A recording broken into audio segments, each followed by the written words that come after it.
Santo nos ha dejado valiosísimas instrucciones en esta epístola para que lleguemos a ser una iglesia sana. Hoy, con la gracia del Señor, vamos a seguir recorriendo el camino en esa dirección, con Dios como el enfoque de nuestra adoración, tanto en el nivel personal como en el nivel colectivo. Ahora, no quiero empezar a explicar el texto que hoy nos toca estudiar, sin antes recordarles las 3 razones principales por las que el apóstol Pablo le escribió esta carta a Timoteo. En primer lugar, Pablo quiso animar y exhortar a su amado hijo Timoteo para pelear la buena batalla en su vida personal y ministerial. En segundo lugar, para darle las instrucciones precisas para corregir todo el desorden que se había generado en la iglesia en Éfeso, iglesia que el mismo Pablo había fundado. Y en tercer lugar, para que las iglesias posteriores a Éfeso supiéramos cómo debe conducirse la iglesia de Cristo. El contexto histórico de la iglesia en Éfeso nos dice que si bien Pablo se había quedado durante 3 años con ellos, predicándoles todo el consejo de Dios, aún con lágrimas en los ojos, vemos también que después de su partida, la iglesia comenzó a desordenarse de una manera escalofriante. Claro, eso ocurrió en cumplimiento a lo que el mismo Pablo había profetizado respecto a esa iglesia, que se iban a levantar hombres perversos de entre la misma iglesia para arrastrar a los discípulos con doctrinas extrañas. Y eso es lo que había pasado. Doctrinas extrañas, mitos, genealogías interminables y vana palabrería habían penetrado en la iglesia de la mano de falsos maestros. Había desorden en la oración y el culto. Las mujeres habían sido presas de la moda mundana y comenzaron a rebelarse contra el diseño de Dios para ellas, usurpando la autoridad varonil en el hogar y la iglesia. Y algunos hombres procuraban el ministerio pastoral y el ministerio de diáconos con muy malas motivaciones. Por eso Pablo escribe los requisitos para los pastores y diáconos que hemos estudiado detalladamente en las semanas pasadas.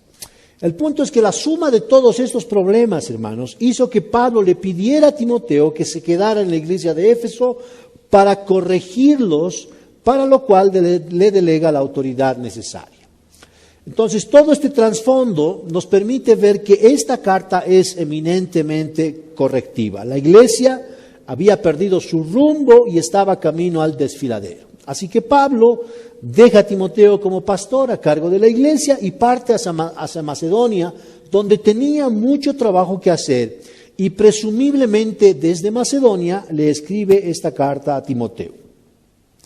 Pero aun cuando Pablo había partido de Éfeso, con total seguridad él estaba muy preocupado, no solo por el estado de la iglesia, sino también por Timoteo. ¿Cómo haría Timoteo ese tremendo trabajo que tenía por delante? ¿Cómo enfrentaría esos lobos rapaces que querían destruir la iglesia? ¿Cómo debía confrontar a las mujeres? ¿Cómo iba a reordenar el culto y la vida de oración? ¿Cómo regular las pretensiones de los hombres hacia el ministerio pastoral y diaconal? Para que no hubiese ninguna duda en la mente de Timoteo, Pablo le da valiosísimas instrucciones para que hiciera el duro trabajo de corregir a una iglesia rebelde que se había desviado. Ahora, ¿pueden tocarse el corazón, cada uno de ustedes? Ahí. ¿Pueden sentir qué pasa ahí? ¿Está latiendo? ¿En serio? Díganle a su hermano de lado, estoy vivo. Felicítale ahora, pues felicítale. Ve bien que estás vivo. ¿Ah? No tiene nada que le felicite aquí al hermano, está solito. ¿Ah? Bueno, el punto, hermanos, es que así como todos tenemos un corazón, la carta de Pablo a Timoteo también tiene un corazón. Y eso es lo que vamos a ver esta mañana. Vamos a asumir el papel de cardiólogos para examinar el corazón de la carta de Pablo a Timoteo. Así que leamos 1 Timoteo capítulo 3, versículos 14 al 16.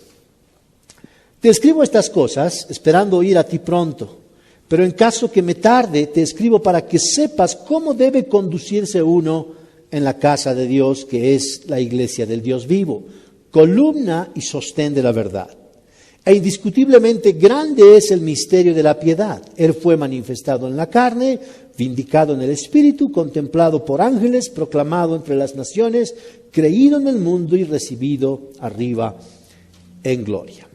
Vamos a orar, hermanos, inclinemos nuestros rostros. Señor, queremos pedirte en tu gracia y misericordia que bendigas tu palabra esta mañana. Señor, no hay nada en nosotros de bueno para que nos bendigas, para que nos quieras rescatar. Sin embargo, Señor, vemos en tu palabra que de tal manera has amado a este mundo que has enviado a tu Hijo unigénito para que todo aquel que en Él crea tenga vida eterna y no se pierda. Y esa es nuestra esperanza, Señor. Lo que tu Hijo ha hecho cuando ha venido a este mundo. Gracias, Señor, por haberlo enviado. Gracias porque Él ha vivido una vida perfecta, una vida que ninguno de nosotros puede vivir. Y Él ha muerto, Señor, por todas las iniquidades que hemos construido contra ti. Señor, te pedimos que esta mañana, conforme a tus muchas misericordias, una vez más bendigas tu palabra para todos nosotros, que podamos entender, Señor, este pasaje, que por la obra de tu Espíritu, la gloria de tu Hijo sea manifiesta ante nuestros ojos y que nos transformes, nos limpies y lo hagas para tu gloria, Señor. Te lo pedimos en Cristo Jesús. Amén. Bien, vamos a explorar este texto, hermanos, en base al bosquejo que está en nuestros boletines. Ustedes tienen 3 puntos en sus boletines, pero les anuncio que solamente vamos a ver 2 esta mañana.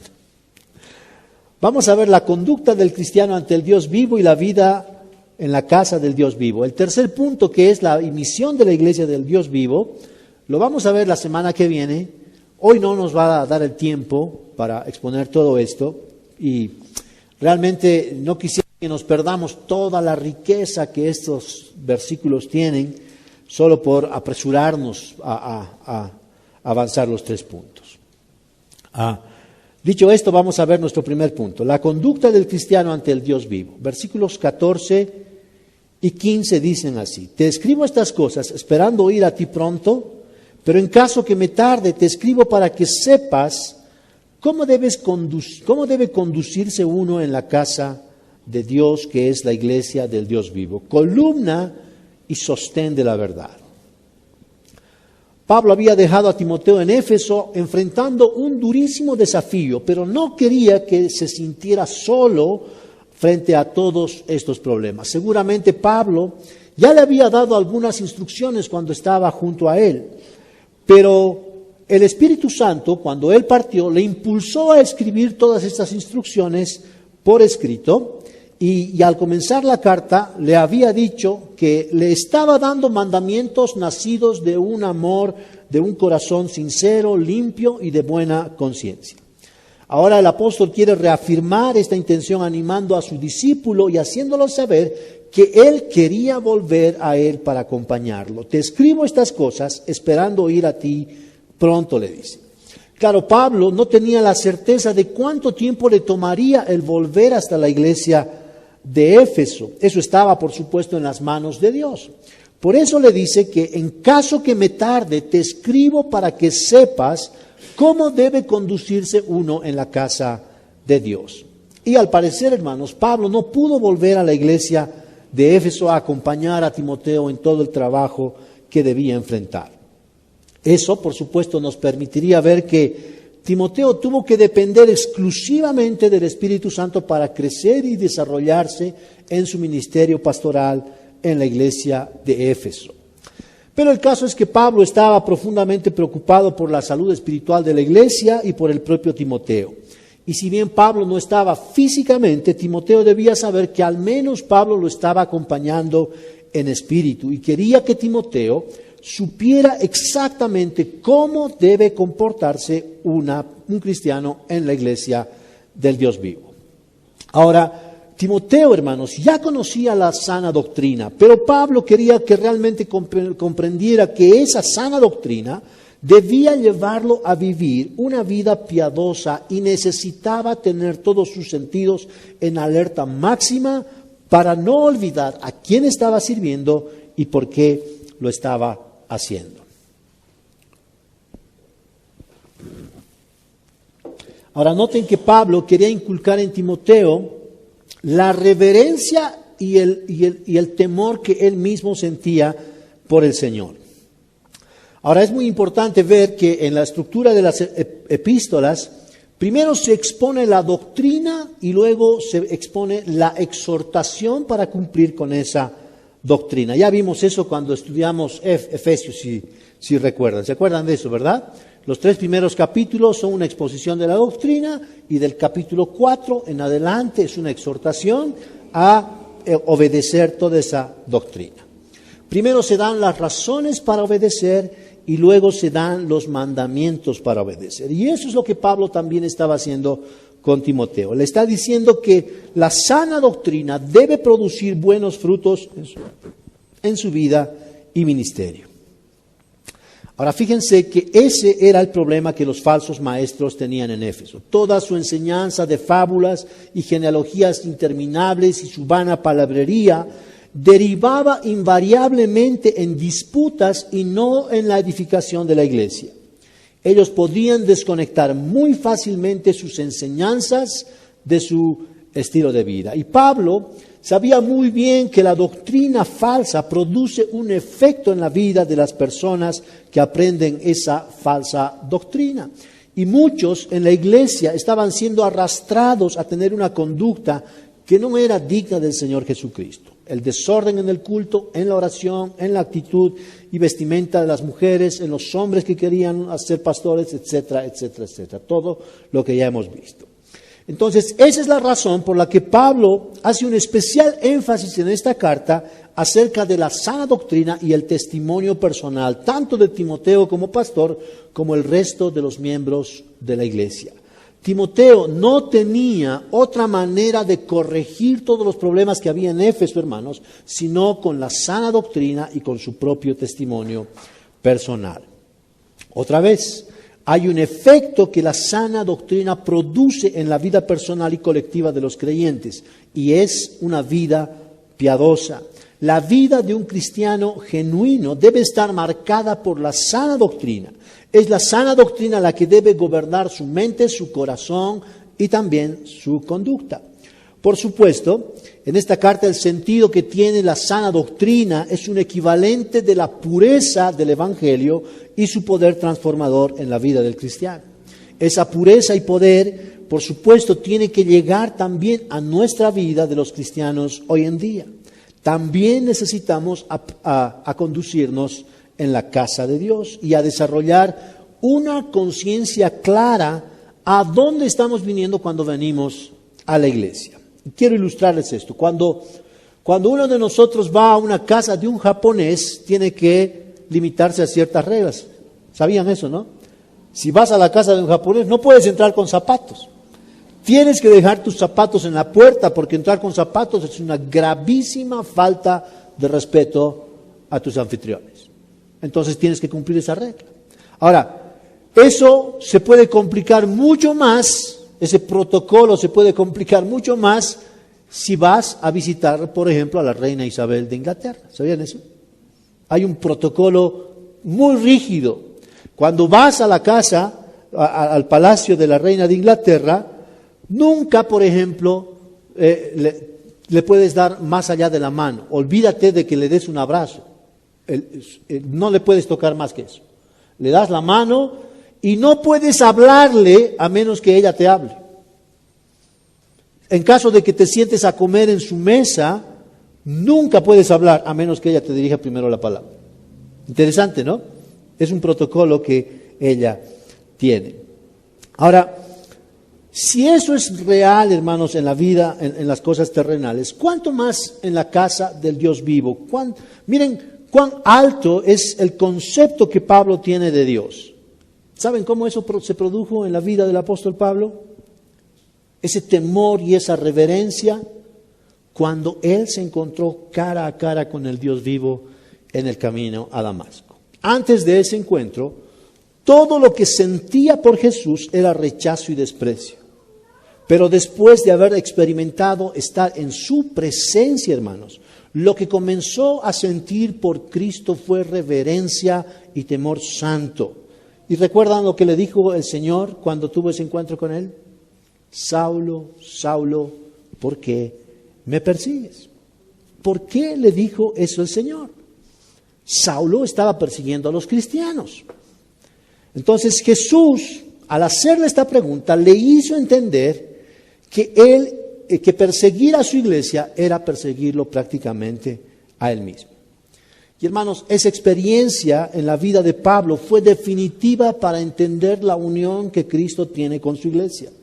Él es el Dios vivo con quien se encontró cara a cara camino a Damasco. Y Pablo entendió muy bien que la iglesia es el cuerpo de Cristo y que Cristo es su cabeza.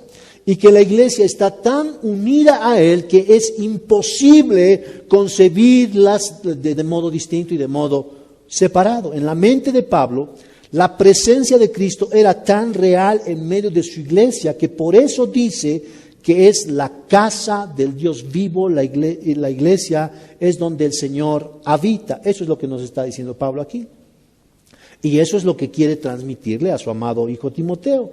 Timoteo, con todo y ser pastor, no podía ignorar quién realmente era Dios y a quién realmente estaba sirviendo. Él debía aprender a tener la reverencia necesaria para adorar apropiadamente al Dios vivo y verdadero. Y hermanos, ¿cuánto necesitamos nosotros aprender de esto? Porque nuestro concepto de Dios en estos tiempos es tan bajo. Parece que todos podemos ser más respetuosos y reverentes con los hombres, pero no con Dios. ¿No te animarías a hacer algo indebido en la mesa de la reina Isabel, cierto? Tendrías respeto por su investidura. Pero ese respeto, hermano, parece que nosotros lo perdemos tan fácilmente cuando se trata de Dios. Entonces, cuanto más alto es tu concepto de alguien, mayor es el respeto que le ofreces. Y eso es exactamente lo que hacemos con Dios. Cuanto más alto es nuestro concepto de Él, tanta mayor es la reverencia que le vamos a tener a su presencia. Obviamente un temor reverente a Dios solo se puede desarrollar en la medida que entendemos el Evangelio cada vez con mayor profundidad. Ahora, el hecho de que Pablo diga que la iglesia es la casa del Dios vivo, hermanos, eso tiene enormes implicaciones en la vida cotidiana. Y eso es lo que vamos a profundizar en nuestro segundo punto, la vida en la casa del Dios vivo. Pablo le dice a Timoteo, te escribo estas cosas esperando ir a ti pronto, pero en caso que me tarde te escribo para que sepas cómo debe conducirse uno en la casa de Dios, que es la iglesia del Dios vivo, columna y sostén de la verdad. ¿Recuerdan que la semana pasada les hablé de todas las metáforas que el Nuevo Testamento usa para describir la iglesia? ¿Recuerdan eso? ¿Recuerdan cuáles eran?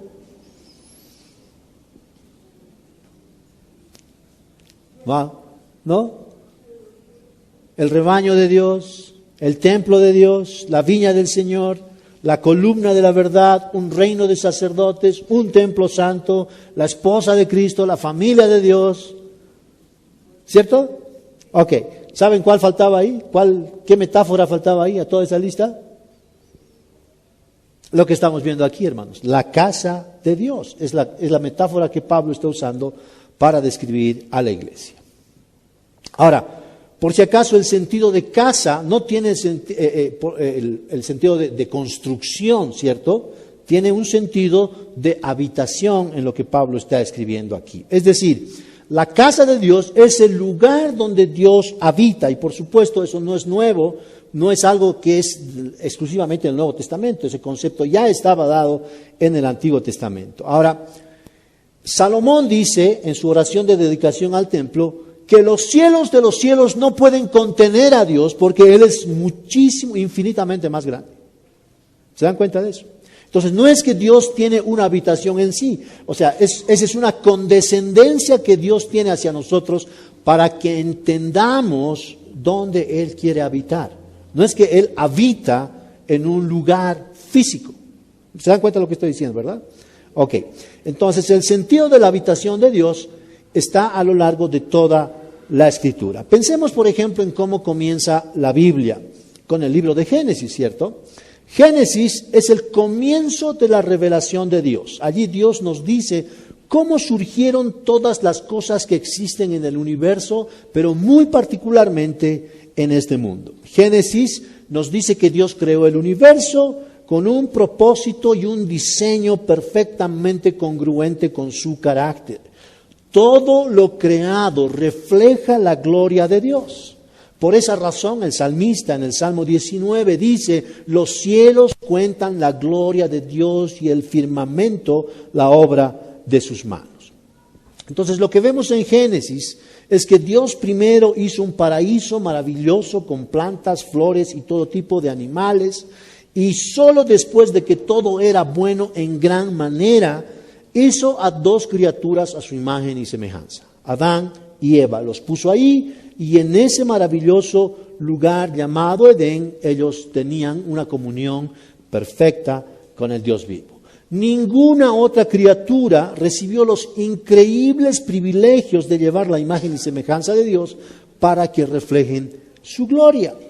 Ahora, ¿saben, hermanos? Es muy significativo que Edén signifique delicia. Eso es lo que significa literalmente la palabra en hebreo. Significa delicia.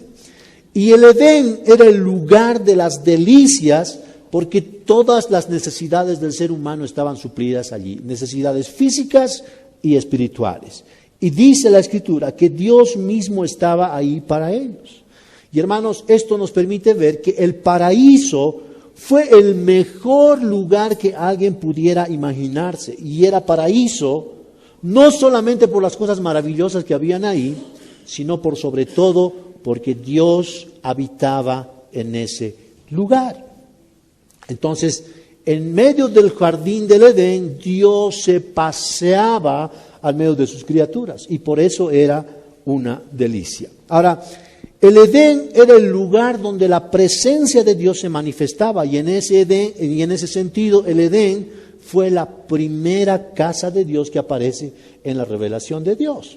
Ahora, el punto de todo esto que les quiero decir, hermanos, es que Dios puso a Adán y Eva en el lugar de Dios, bajo su presencia y bajo su gobierno. ¿Pueden ver eso? Ese fue el propósito de Dios siempre.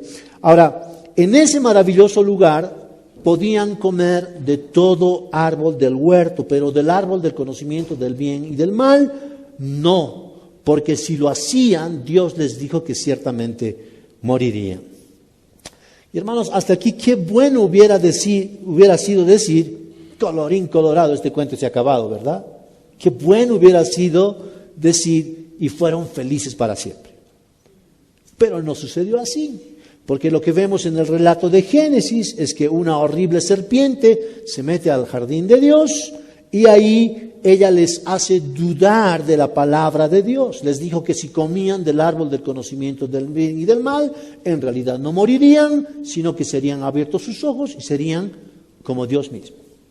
Y eso fue tan tentador para ellos que la mujer dice que vio el árbol y era tan bueno para comer y que era agradable a los ojos y que el árbol era deseable para alcanzar sabiduría. Lo que hizo fue tomar de su fruto y comió y también se lo dio a su marido que estaba con ella. Y él comió, entonces fueron abiertos los ojos de ambos y conocieron que estaban desnudos y cosieron hojas de higuera y se hicieron delantales. Una vez que el pecado fue consumado, la primera reacción que Adán y Eva sintieron, hermanos, fue la vergüenza. Y por eso se cosieron delantales de hojas de higuera para tratar de cubrir su pecado. Y cuando oyeron que Dios se aproximaba, dice Génesis 3:8, que el hombre y la mujer se escondieron de la presencia de Dios. Ahora, ese es el origen de toda la tragedia que los seres humanos, sin excepción, hemos experimentado. Hemos evitado continua y sistemáticamente la presencia de Dios en nuestra vida. Todos los descendientes de Adán y Eva hemos quedado infectados por el pecado de tal manera que nuestra mente, nuestro corazón y nuestra voluntad han sido afectados y severamente dañados. Tan dañados hemos quedado que las Escrituras dicen que hemos nacido espiritualmente muertos. Y por esa razón, la Escritura dice: no hay justo ni aun uno, no hay quien busque a Dios, no hay quien haga lo bueno. Todos se han desviado, a una se hicieron inútiles. No hay quien haga lo bueno, no hay ni siquiera uno. Ahora, si bien Dios nos quiso en su presencia, en su lugar y bajo su gobierno, lo que todos nosotros hemos hecho, hermanos, es huir de su presencia. Hemos huido de su casa y nos hemos rebelado a su gobierno. Esa es la historia de toda la humanidad, huyendo de Dios, escondiéndonos de Dios una y otra vez. Lo hemos hecho así. Pero lo que vemos en Dios es que también Él una y otra vez nos ha venido a buscar. Y hermanos, todo el Antiguo Testamento es un increíble testimonio de cómo Dios quiere rescatar a los pecadores malvados. Dios buscó a Adán y Eva, Dios buscó a Abel, lo hizo con Enoc, le dio gracia a Noé, llamó a Abraham de una tierra donde adoraba a los dioses falsos y lo llevó al desierto donde se le reveló de manera muy personal. Es en ese contexto que vemos que el altar fue el lugar donde se hacía vigente la relación entre Dios y el hombre, y su presencia, hermanos, se hacía manifiesta en el altar de Dios. El altar era el lugar donde se hacían los sacrificios a Dios. Es ahí que Dios estableció que sin derramamiento de sangre no habrá perdón de pecados. ¿Qué estaba haciendo Dios con todo eso? Pues llevar a criaturas pecadoras a su presencia mediante un sacrificio para que aprendieran a relacionarse correctamente con Él y vivir bajo su gobierno. Y hermanos, esa fue la pedagogía de Dios a lo largo de todo el Antiguo Testamento. Todos los patriarcas, todos los hombres de fe del Antiguo Testamento hicieron exactamente lo mismo. Se acercaron a la presencia de Dios mediante un sacrificio con la aspiración de vivir bajo su gobierno. En la época del Éxodo vemos que ese sacrificio es el que libra al pueblo de Israel del ángel de la muerte. Los israelitas deberían sacrificar un corderito y pintar con su sangre los dinteles de sus casas, porque esa era la única manera para que no murieran bajo el juicio de Dios. Así que Dios los saca de Egipto, los lleva hasta el monte Sinaí y allí les entrega su ley. ¿Qué estaba haciendo Dios? Rescatar criaturas pecadoras para llevarlas ante su presencia y que vivieran bajo su gobierno. ¿Pueden ver eso? Esa fue la pedagogía de Dios. Y cuando Dios le da a Moisés los planos del tabernáculo, le revela que su propósito era vivir en medio de su pueblo. En ese tiempo, el tabernáculo era la habitación de Dios, el lugar donde Dios habitaba, era la casa de Dios, donde Dios manifestaba la Shekinah, que era la nube de la presencia de Dios, de la nube de la gloria de Dios. Ahora, en la época de los jueces, vuelve temporalmente el altar como el lugar de encuentro con Dios hasta que Salomón construye el primer templo en base al diseño del propio tabernáculo. Ahí el lugar santísimo era donde la presencia de la gloria de Dios se manifestaba. En ese tiempo el templo pasó a ser la casa de Dios. ¿Qué estaba haciendo Dios? Estaba llevando criaturas pecadoras a su presencia por medio de sacrificios para que ellos aprendieran a vivir bajo su gobierno. ¿Pueden ver eso, hermanos? Eso es clarísimo a lo largo de toda la Biblia. Y tanto la ley ceremonial como la ley moral revelan el propósito de Dios permanente de hacer eso. Ahora, el punto de todo esto es que el plan de rescate de Dios hacia criaturas malvadas se hizo evidente una y otra vez a lo largo del Antiguo Testamento. Dios buscando a los pecadores para llevarlos a su presencia mediante un sacrificio para que los pecadores pudieran vivir una relación correcta con Él bajo su gobierno. Ahora, sabemos muy bien que la rebelión en el huerto del Edén ya merecía condenación eterna, hermanos. ¿Se dan cuenta de eso? Ya merecía condenación eterna. Y en nuestro caso particular ocurre exactamente lo mismo. Todos le hemos dado la espalda a Dios y hemos vivido vidas independientes de Él, que se caracterizaron por el pecado y por la independencia de su autoridad. Y si no fuera por la bondad y la gran misericordia de Dios, todos absolutamente deberíamos irnos derechito al infierno. Esa es la realidad. Pero Dios, que es rico en misericordia, que es lento para la ira, tuvo tal compasión de la humanidad que prometió en el mismo jardín del Edén que Satanás y la maldad no triunfarían y que un día iba a venir un descendiente de la mujer que aplastaría su cabeza y restauraría todo lo que había quedado roto por causa del pecado. Y así fue. Gálatas 4:4 nos dice que en el cumplimiento del tiempo Dios envió a su Hijo nacido de mujer y bajo la ley.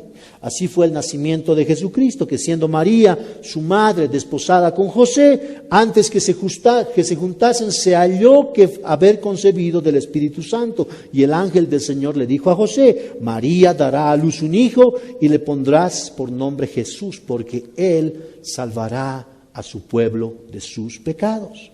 Luego Lucas nos relata que Jesús, ese niño, crecía en gracia, en estatura y en sabiduría con Dios y los hombres. Y que ese niño era tan excepcional que los maestros en el tiempo quedaron totalmente asombrados por el entendimiento que él tenía de las Escrituras. Así creció hasta que llegó el tiempo de manifestarse a todos los hombres. Juan el Bautista, cuando le vio, dijo: He aquí el Cordero de Dios que quita el pecado del mundo.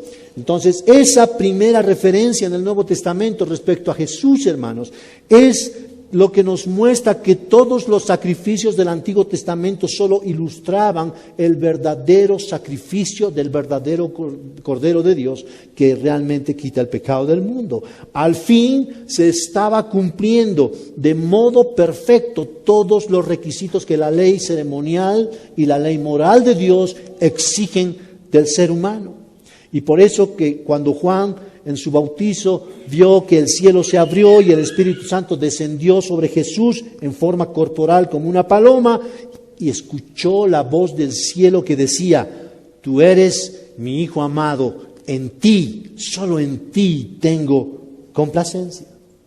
Y hermanos, de nadie más dijo eso Dios el Padre.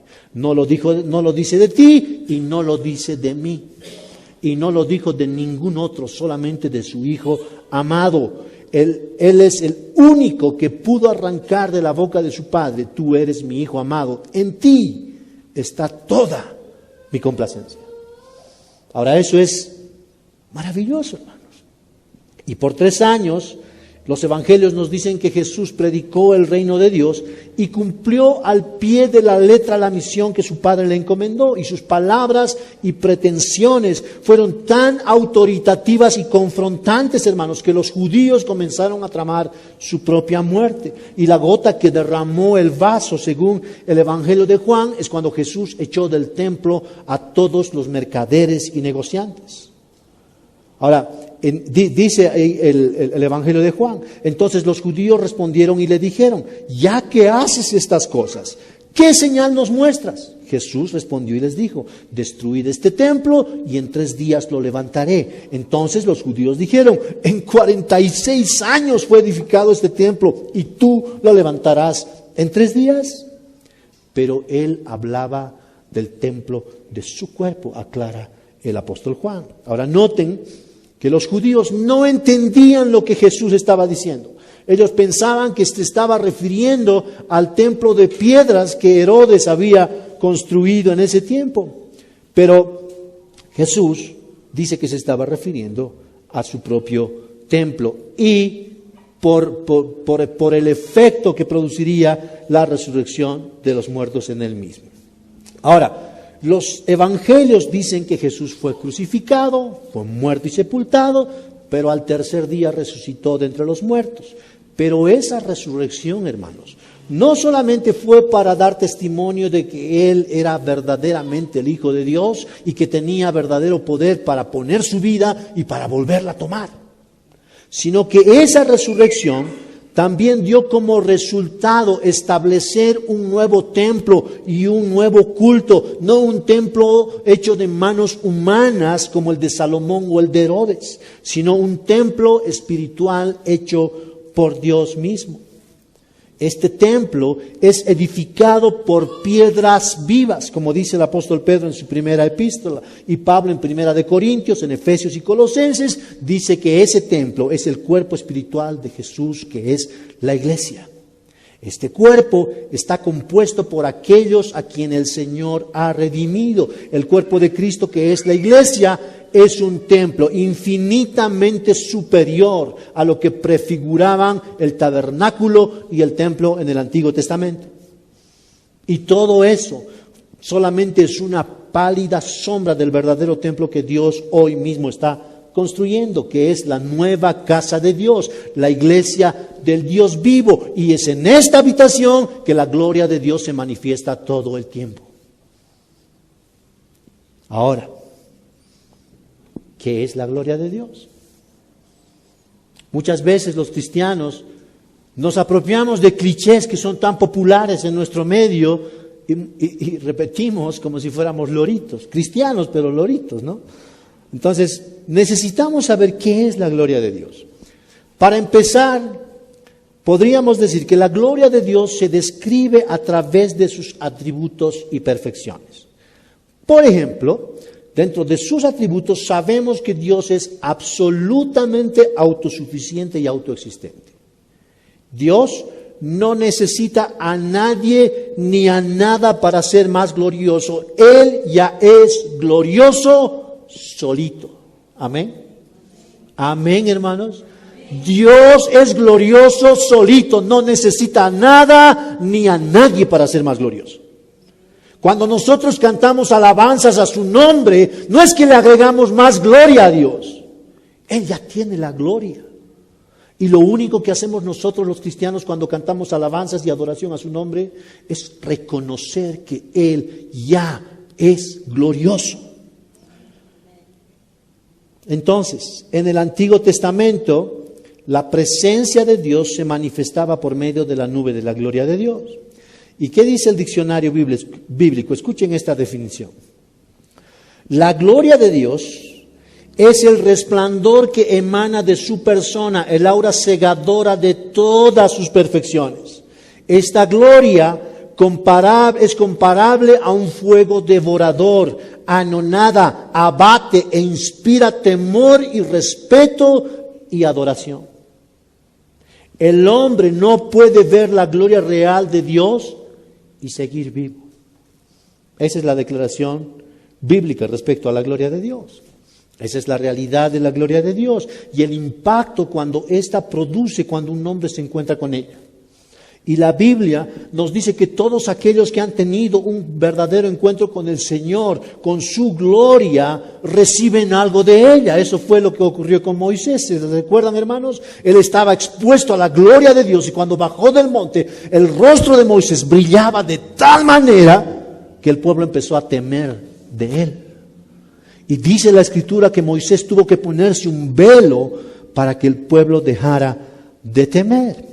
Ahora, hermanos, esto es sencillamente abrumador porque el Nuevo Testamento nos dice que Jesús es quien revela la gloria de Dios a los hombres.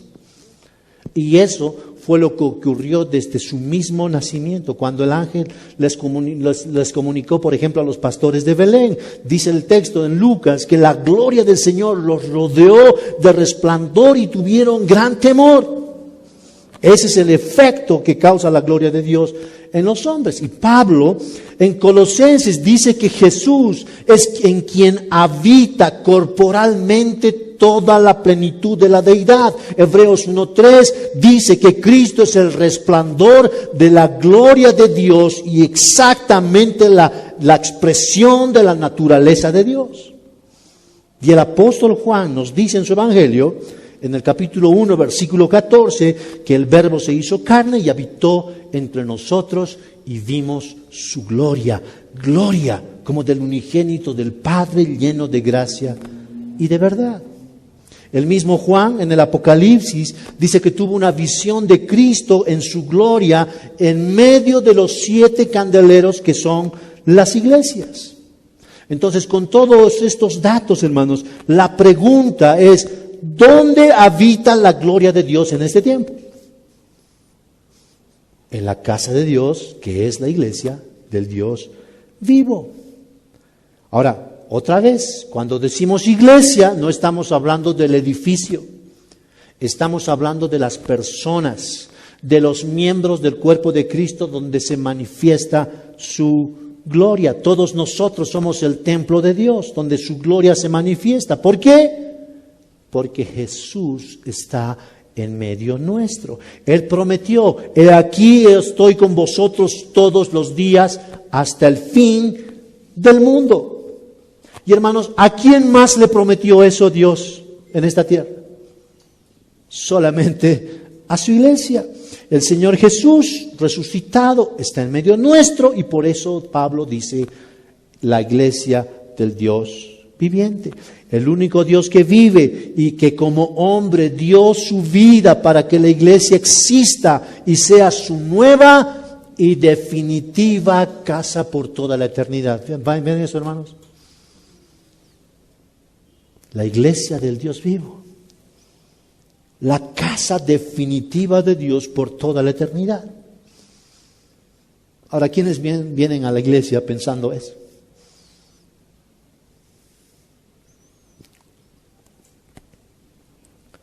Dice la Escritura que los creyentes somos la casa de Dios, somos su santuario, porque Dios habita en nosotros.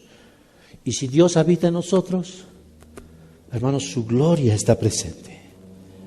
Ahora la pregunta aquí es, ¿por qué no nos invade el mismo temor y reverencia que a los cristianos antiguos?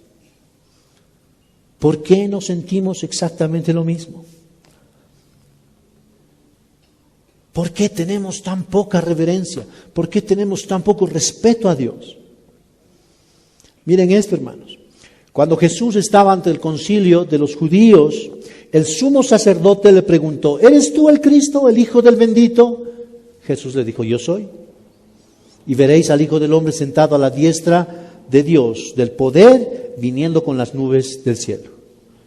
Entonces el sumo sacerdote, rasgando sus ropas, dijo, ¿qué necesidad tenemos de más testigos? ¿Habéis oído esta blasfemia? ¿Qué os parece? Y todos le condenaron diciendo que era reo de muerte. Y comenzaron algunos a escupirle, a cubrirle el rostro a puñetazos.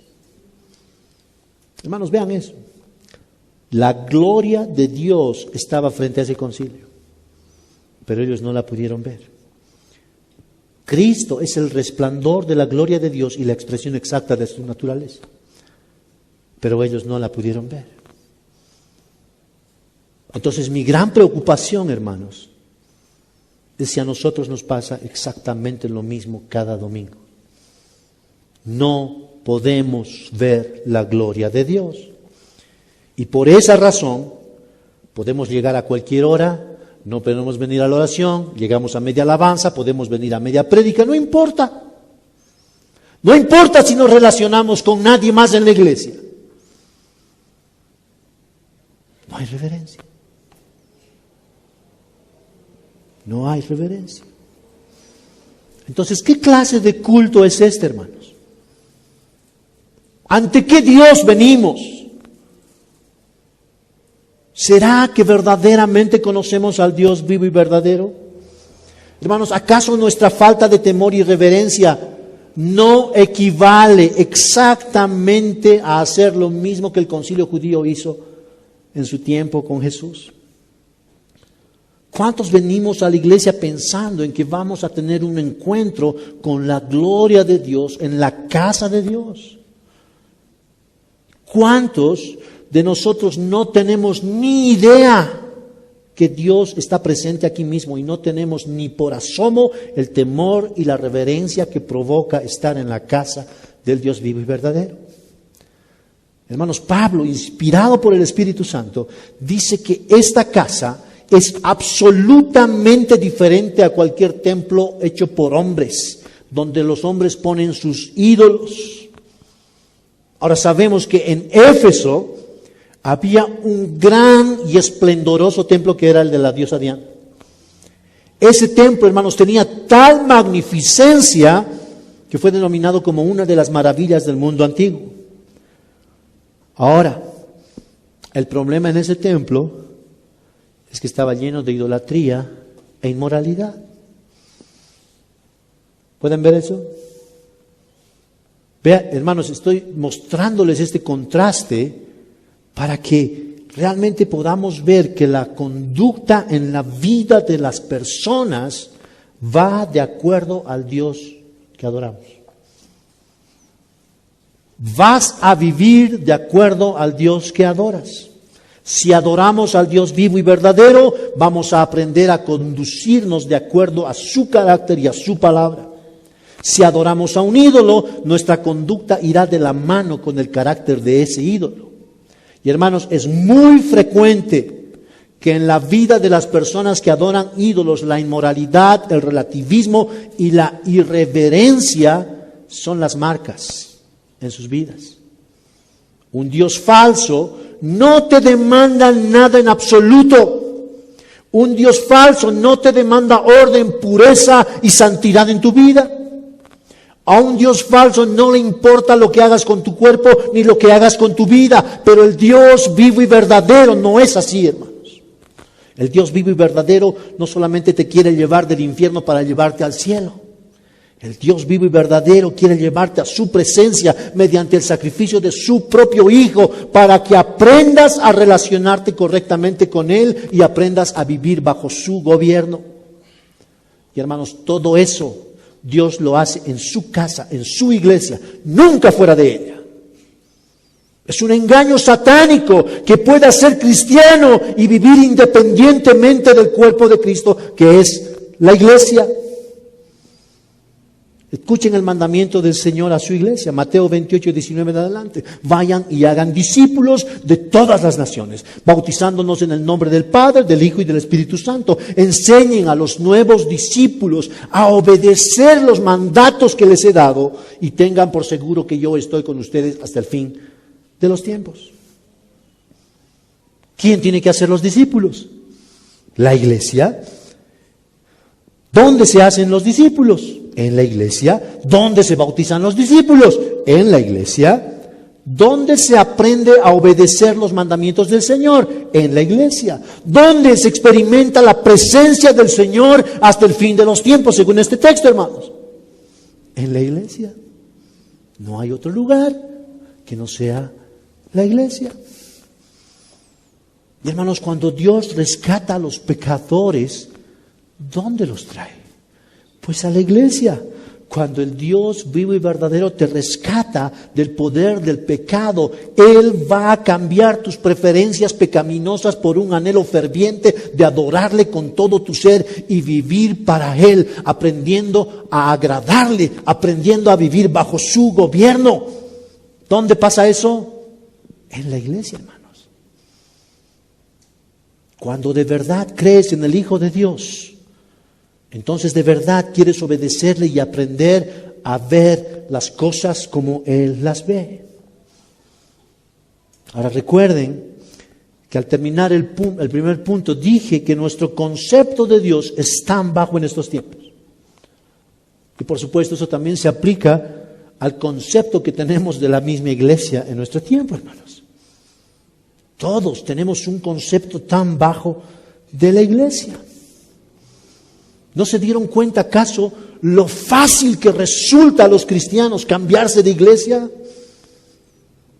¿No se dieron cuenta que hay miles de cristianos haciendo shopping de iglesia en iglesia para consumir lo que necesitan, pero nunca se comprometen con ninguna? Eso es tan fácil. ¿Por qué? Todo tiene que ver con nuestra perspectiva de las cosas espirituales, hermanos. Miren lo que Pablo nos está diciendo aquí. Que la casa de Dios es la iglesia del Dios viviente. Es el lugar donde la gloria de Dios se hace vigente. Ahora yo me pregunto si todas esas personas que dicen que son cristianos, que dicen que creen en Cristo, no pueden ver esa gloria en la iglesia. Yo me pregunto, y muy preocupado, si verdaderamente les ha amanecido.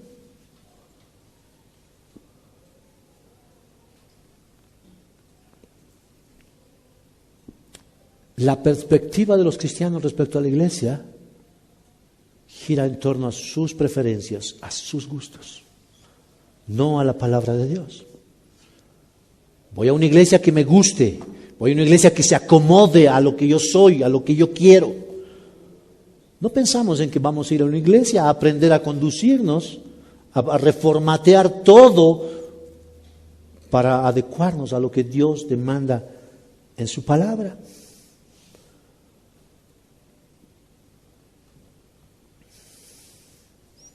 Y hermanos, la gente va de iglesia en iglesia porque no tiene ni idea que la casa de Dios, la iglesia del Dios vivo y verdadero, es donde Él manifiesta su gloria. Entonces la pregunta es otra vez, ¿qué está haciendo Dios en este tiempo? Está llevando pecadores a su iglesia donde mora su presencia para que aprendamos a relacionarnos correctamente con Él y podamos vivir bajo su gobierno. Amados hermanos, la pedagogía de Dios no ha cambiado del Antiguo al Nuevo Testamento. No hay una dicotomía, hay una continuidad perfecta, hay una unidad en su plan, hay una unidad en su propósito. Dios está haciendo lo mismo exactamente desde que Adán y Eva cayeron en el jardín del Edén. Hermanos, ¿cuánto necesitamos desarrollar una verdadera comprensión del plan de Dios para rescatar pecadores? Y hermanos, ese plan es ejecutado por medio de su iglesia. Eso es increíble. Por medio de su iglesia, de una iglesia imperfecta, de una iglesia que tiene muchos defectos. La casa del Dios vivo, hermanos, es un anticipo de la gloria del cielo.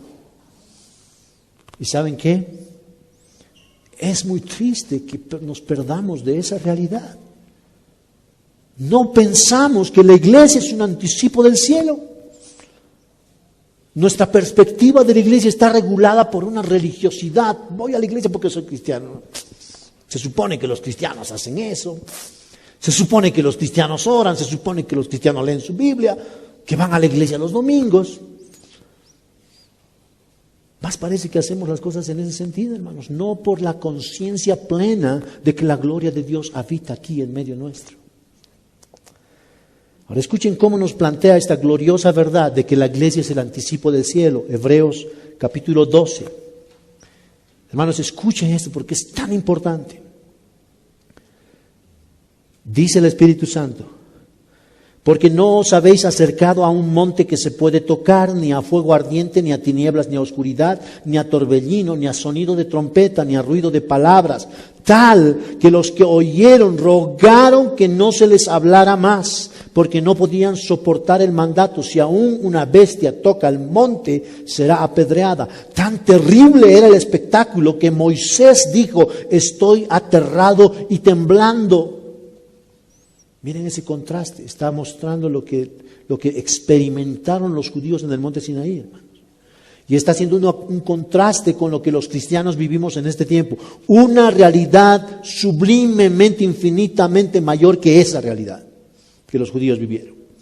Y dice el versículo 22, vosotros en cambio, a los cristianos, Os habéis acercado al monte Sión y a la ciudad del Dios vivo, la Jerusalén celestial, y a miriadas de ángeles, a la asamblea general e iglesia de los primogénitos que están inscritos en los cielos, y a Dios el juez de todos, y a los espíritus de los justos hechos ya perfectos, y a Jesús, el mediador del nuevo pacto, y a la sangre rociada, que habla mejor que la sangre de Abel.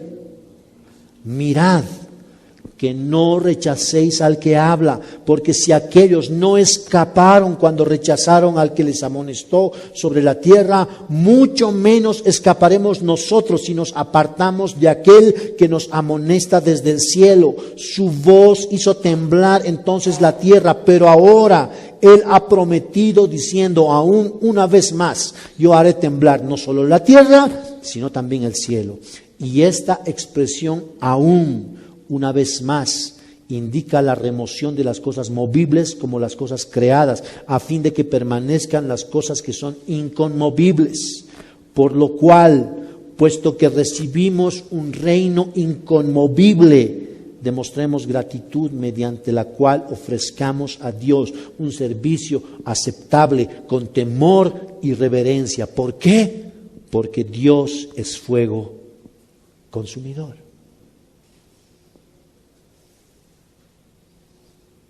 Nuevo Testamento, hermanos. La misma advertencia que en el Antiguo Testamento.